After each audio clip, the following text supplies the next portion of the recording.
Bu, ada ibu di Makassar ngefans betul sama saya.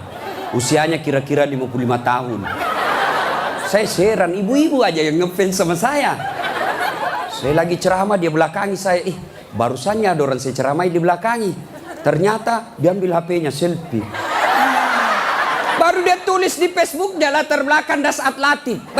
Saya dijadikan background. Kok kira saya pot bunga? Selesai ceramah dia kejar 55 umurnya. Selesai saya ceramah dia kejar. Ustadz boleh selfie? Boleh rame-rame supaya tidak ada fitnah. Sudah dia ganti lagi gayanya. Udah ulang lagi. Ulang Ustadz, jelek saya bilang dalam hati. Biar kau ulang apa? Mukamu yang jelek.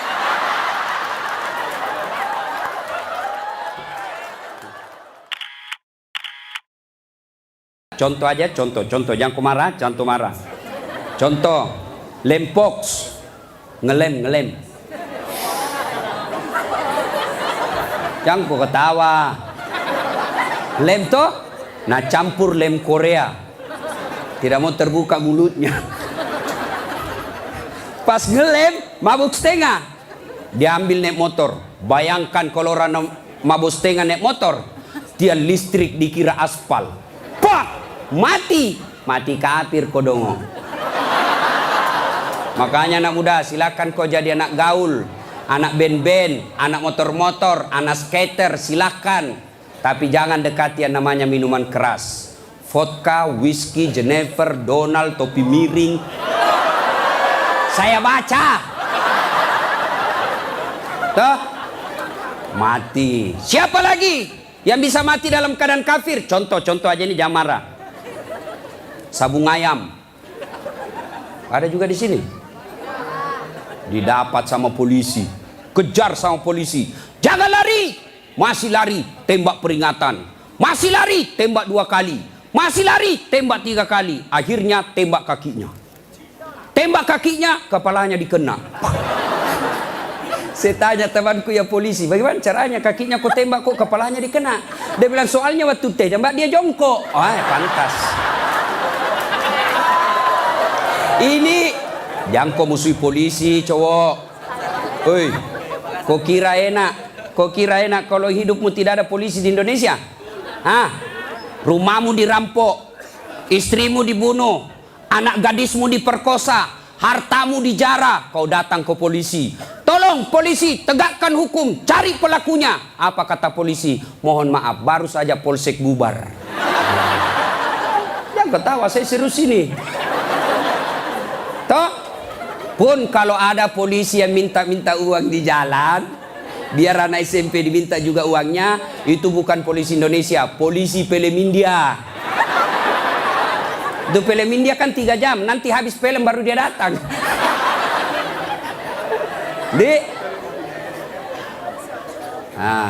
Jadi bisa jadi kita beragama Islam, tapi kemungkinan juga bisa jadi kita matinya dalam keadaan kafir. Wa qala idzan, Allah kemudian berfirman, bismillahirrahmanirrahim. Ya ayyuhalladzina amanu dukhulu fis silmi kaffatan wa la tattabi'u khutuwatis syaitan innahu lakum adu mubin. Wahai orang-orang yang beriman, masuklah engkau ke dalam Islam secara sempurna, bukan Islam pencitraan, bukan Islam pilpres, bukan Islam pilcaleg, tapi Islamlah secara benar. Itu caleg kalau mau dipilih pasang baleho, takbir, fotonya dibalik kepalanya, siap jungkir balik untuk rakyat, pret, beleng-beleng. Tidak.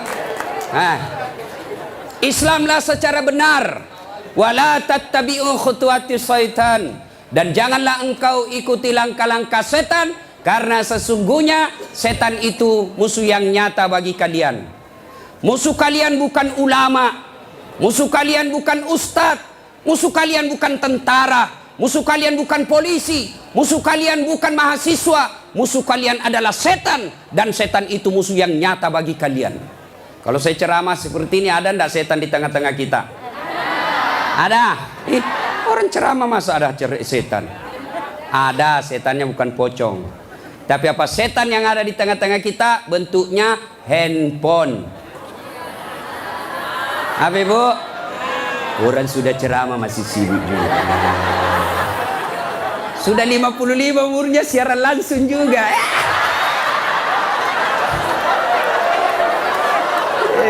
Gayanya. Woi, jangan siaran langsung. Saya tidak mau kalau ada siaran langsung. Simpan dulu HP-mu. Woi.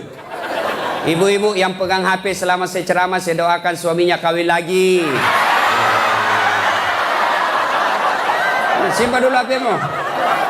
Simpan dulu. Simpan dulu HP, simpan dulu. Simpan ya. Bisa? Bu, ada ibu-ibu di Makassar ngefans betul sama saya. Usianya kira-kira 55 tahun. Saya heran, ibu-ibu aja yang ngefans sama saya. Saya lagi ceramah, dia belakangi saya.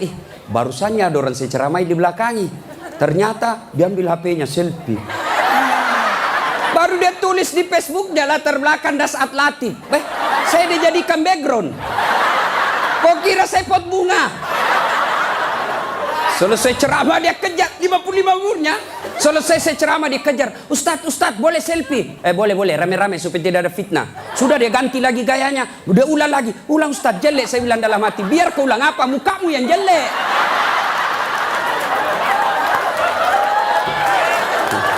Selesai selfie. Langsung dia bilang, Ustadz, boleh cium? Hah? Haram. Nggak boleh. Nggak nafsu Ustadz, cari barakah. Haram. Coba kau masih muda. Nakal. Simpan dulu HP ya, simpan dulu ya. Bu, bisa? Nah, wa qala idzan, Allah kemudian berfirman, Bismillahirrahmanirrahim. Innallaha wa malaikatahu yusalluna 'alan nabi. Ya ayyuhalladzina amanu sallu alaihi wa sallimu taslima.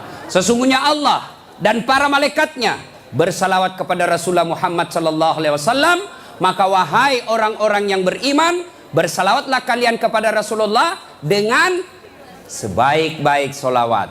Saya mau dengar mana lebih kencang suaranya, ibu-ibu dengan bapak-bapak. Kita tanding malam ini, siap? Siap? Nah, yuk cowok-cowok, terutama ini cowok jomblo fisabilillah. Nah, kau diam dulu, kita dengar dulu ini ibu-ibu salawat ya. Ayo bu, ayo bareng-bareng bu. Salatullah salamullah ala toha Rasulillah. Salatullah salamullah ala Yasin Habibillah. Alhamdulillah. Ini bukan kencang, ini namanya syahdu. Suara begini yang kasih nafsu laki-laki. Makanya cewek, kalau kau ditelepon cowok, jangan kau kasih sahdu suaramu. Assalamualaikum, waalaikumsalam. Bagaimana orang tak nafsu sama kau? Lagi di mana dek? Di rumah aja kak. Kau tegas dong. Sebagai cewek muslimah, jangan kau mendayu-dayu. Assalamualaikum, waalaikumsalam. Lagi di mana? Di rumah. Ngapain? Apa tanya-tanya? Berhenti. Ini waalaikumsalam. Ibu-ibu diam, kita dengar ini cowok-cowok. Ayo, cowok jangan mempermalukan jenis kelamin. Ayo. Diam ya, diam. Kita dengar ini cowok. Yuk. Salatu salamullah ala toha Rasulillah. Salatullah salamullah ala Yasin. Masya Allah. Terima kasih. Sudah bi bos. Overdosis kok. Kita diam semua. Kita dengar ini di atas. Ayo. Duduk ngambil gaya loh. Ya, ayo bareng-bareng. Yuk. Lobet. Ini mau poligami, pret.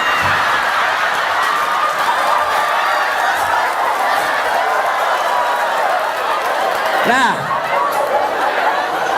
Ayo bareng-bareng semua. Yuk. Salatullah salamullah ala toha Rasulillah.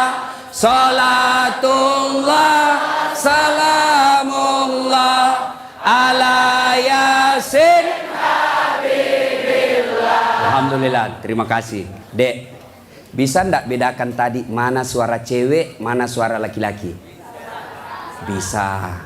Kenapa bisa? Karena Allah kasih kita telinga yang lengkap sensor pembedanya. Dia bisa bedakan mana bunyi handphone, mana bunyi kentut. Tanpa kau pernah kursus. Woi, cewek, mau ndak saya kasih handphone iPhone X Max 512 giga? Mau? Gratis, mau? Mau, mana? Mau. Tapi pulsanya 5 juta ibu, mau? Mau. Tapi begitu saya kasih langsung tuli. Nah, mau diapa handphone kalau kau sudah tuli? Halo? Rusak lagi nih HP. Halo? Buka HP rusak, telingamu masalah. Berarti yang mahal bukan jaringan, yang mahal bukan seluler, yang bukan handphone yang mahal. Apa yang mahal? Telinga. Allah kasih kau gratis, tidak perlu kau bayar. Hebatnya lagi nih telinga, ya. Tempatnya kiri kanan proporsional. Bagaimana seandainya telingamu satu di bawah pantat? Halo, ya Ustaz. Lagi di mana? Di rumah aja Ustaz. Ayo. Repot toh? Ya, repot. Makanya kita ucapkan Alhamdulillah. Woi, cowok. Woi. Mau saya kasih ini kamera, mahal ini kalau dikumpul semua, ratusan juta ini. Saya mengajar mata kuliah fotografi di UNHAS. Nih, ya. Kalau kamu ngambil gambar, kau harus tahu berapa megapiksel kekuatan kamera kamu. Kau harus tahu berapa kekuatan cahaya di tempat itu. Kau harus tahu berapa kecepatan angin ketika ada kau ambil gambar. Kau harus tahu berapa jarak dari matamu dengan objek yang kau akan ambil. Apa ini kamera yang mahal? Bukan. Apa yang mahal? Mata. Allah kasih kau gratis, tidak perlu kau bayar. Hebatnya lagi di mata, begitu kau buka otomatis autofokus. Tidak perlu kau putar. Siapa ini? Oh, ternyata Felixio. Wah, tidak perlu Pak. Otomatis. Dan hebatnya lagi di mata, Allah kasih kau sensor. Dia bisa bedakan mana istri, mana tetangga. Coba bayangkan, seandainya tidak bisa dibedakan, tertukar istrimu. Kenapa malam minggu lain-lain rasanya ini? Ternyata Satpol PP. Makanya kita ucapkan Alhamdulillah. Bos, saya mengajar mata kuliah public speaking. Nah, praktikumnya itu pidato di depan saya. Wih, ada cewek, ada kawat di giginya. Saya biasanya di kampung pagar yang dikawat. Ini giginya dikawat. Saya tanya, apa namanya itu, Dek? Dia bilang behel. Oh. Lidah Sulawesi ini, Bos. Kan kau paksa saya menjadi lidah Solo. Hah? Mahal itu, Dek. Ini 20 juta. Wih, 1 kali umroh. Disimpan di giginya. Saya tanya, sini kau dulu cewek. Kau kira itu behelmu yang mahal? Bukan, tapi apa? Gigi. Biar kau mau pasang behel harga 100 juta, ndak ada gigimu, apa kau mau kawat? Ayo, berarti yang mahal gigi. Hebatnya lagi di gigi, tumbuh dan panjangnya dibatasi. Pernah ndak kau bayangkan bagaimana seandainya gigimu tumbuh seperti rambut? Saya yakin Dude Herlino ndak akan main sinetron kalau sudah keluar giginya. Nggak ada yang mau nonton. Makanya kita ucapkan Alhamdulillah. Makanya jangan kau pernah ngeluh, jangan kau merasa putus asa, jangan kau merasa kamu miskin. Kalian semua orang kaya, yang kekayaanmu kata Allah fi ahsani takwim, itu badanmu yang sangat cantik. Ya, saya jelek Ustaz karena kau membandingkan sama yang cakep. Saya tidak mau duduk dengan ini artis Satri Hijrah, hancur saya. Hancur. Lebih baik sedekat-dekat sama Tukul 11-12. Kalau saya dekat-dekat di sini hancur saya, Pak. Bersyukurlah kepada Allah, dan salah satu cara bersyukurmu kamu datang di tempat ini. Allah kasih kita begitu banyak nikmat sehingga Rasulullah pernah sujud meneteskan air mata dalam sujudnya. Lalu Umar bertanya, "Ya Rasulullah, kenapa kau meneteskan air mata?" Kata Nabi, "Karena saya tidak bisa membayar nikmat Allah dengan ibadah yang saya lakukan." Adakah yang bisa mengalahkan ibadahnya Nabi? Demi Allah, di kolong langit ini tidak ada orang yang hebat ibadahnya seperti Rasulullah Muhammad SAW. Tapi beliau masih sadar ibadah yang dilakukan tidak mampu membayar nikmat yang Allah berikan. Maka kalian bersyukur datang ke tempat ini. Dengan catatan, setelah kau datang ke tempat ini, sehari sampai 3 hari, kalian dengar dakwah, kalian berzikir, kalian ngaji, kalian mencatat. Ingat, setan tidak pernah putus asa menggoda kalian. Bagaimana cara dia goda? Dia hancurkan pahala-pahalamu. Adakah perbuatan yang bisa menghancurkan pahala-pahala kita? Ada, kata Nabi. Sittatu asyain tuhbitul amal. Ada 6 sifat yang bisa menghancurkan amal-amal kebaikanmu. Adik-adik sekalian, kalian pulang ke sini 3 hari kalian bertempur. 3 hari kalian bertempur melawan iblis, melawan kesombongan, melawan kepongahan, meningkatkan kesabaran. Jangan pikir setan putus asa menggodamu. Dia akan goda kamu setelah kau pulang. Dengan cara apa? Dia hancurkan amal-amalmu. Sehingga nanti kau berkata di hadapan Allah, "Ya Allah, mana pahalaku? 3 hari 3 malam saya dengar dakwah." Allah menyatakan, memang dulu ada pahalamu, tapi hancur oleh karena perbuatanmu sendiri. Apa gerangan yang menghancurkan amal itu? Kata Nabi, 1, al-istighalu bi'uyubil khalq. Suka sekali cerita kejelekan orang, dia lupa kejelekan dirinya sendiri. Gosip, gibah, penyakitnya. Bu ibu, Nabi ketika Isra Mi'raj diperlihatkan, bawa Nabi ke surga, Masya Allah banyak perempuan. Masuk ke neraka, na'udzubillah min zalik, lebih banyak lagi perempuan. Kenapa? Kata Nabi, karena 2 hal. 1, dia tidak mampu mensyukuri nikmat berupa suami. Dan yang kedua, dia tidak mampu menjaga mulutnya. Penyakitnya ibu-ibu. Saya ajak lewat tadi, masih ada yang gosip. Begitu saya dilihat, dia bilang, itu juga bajunya yang di YouTube. Sibuk. Kenapa? Saya pakai baju kau yang sibuk. Kang gosip. Jengkelku. Apa kau gosip saya? Bu, halo ibu. Penyakit ibu-ibu yang tidak bisa dikendalikan hawa nafsu menceritakan kejelekan orang.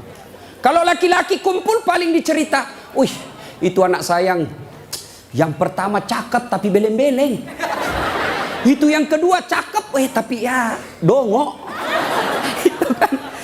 Paling kita cerita itu, "Wah, itu motor saya rewel. Itu mobil saya yang tua, wah sedikit-sedikit mogok lagi. Itu atap rumah saya bocor." Paling kalau bapak cerita itu. Tapi coba kalau ibu-ibu. Pertama dicerita sinetron. Jelek betul sifatnya itu ya. Sana itu. Iya toh, langsung tetangga jadi korban. Kumpul begini tuh masih ada gosip. Apa? Dia enggak ngomong tapi matanya dong. Apa? Kudungnya enggak serasi dengan roknya. Dia beli ya kayak umbul-umbul. Sudah. 1 udah digosip. Lewat lagi 1. Apa? Palsu. Kenapa kau tahu? Lipstiknya. Kenapa kau tahu? Melengket di giginya. Coba ya. Ayo adik-adik. Ya. Nah, maka saya heran sebagai anak bangsa, kok kita dituduh orang Islam selalu menyebarkan fitnah. Islam sangat membenci fitnah sehingga Nabi mengatakan, al-fitnatu asaddu minal qatl. Fitnah itu lebih kejam daripada membunuh. Jadi pemain buser, apakah namanya itu? Cocok nih?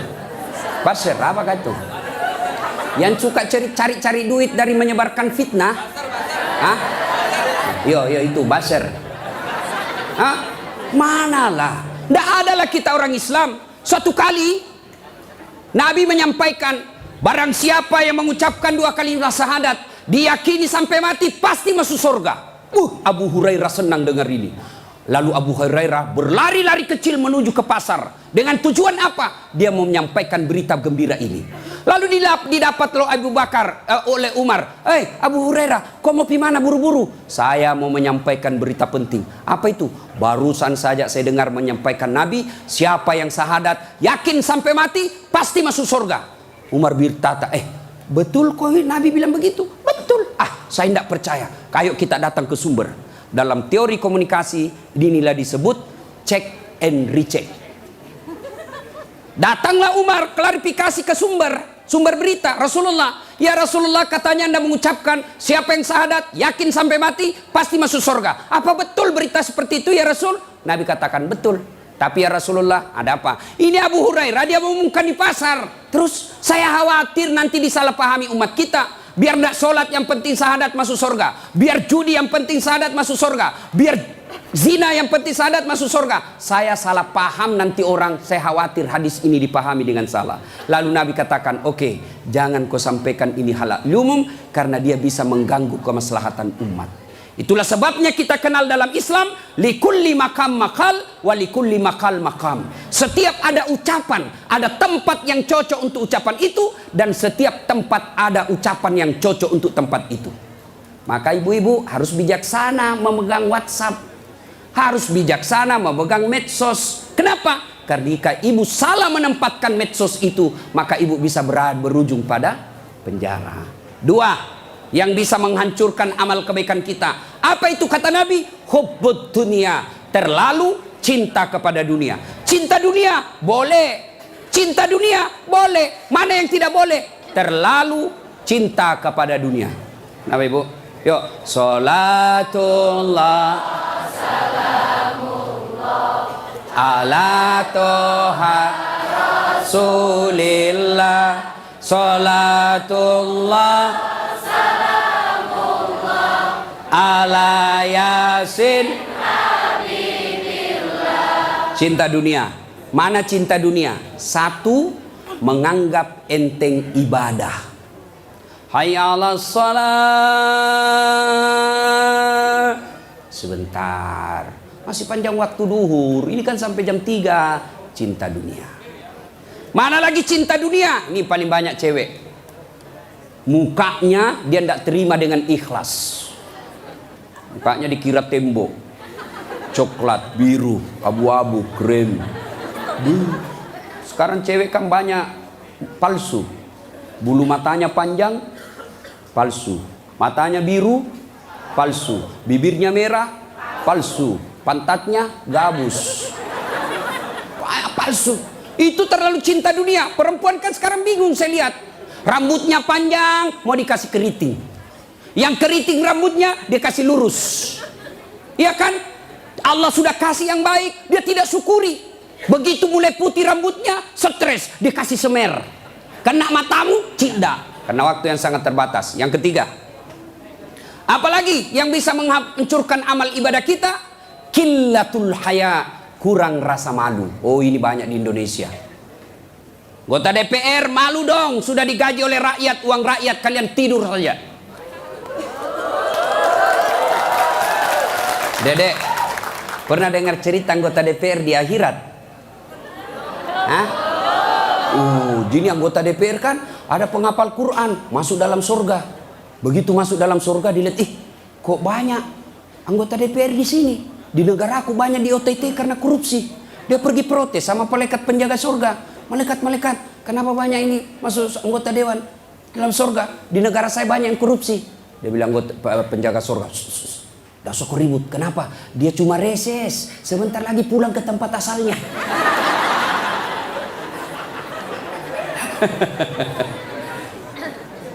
Terlalu cinta kepada dunia dilarang oleh agama.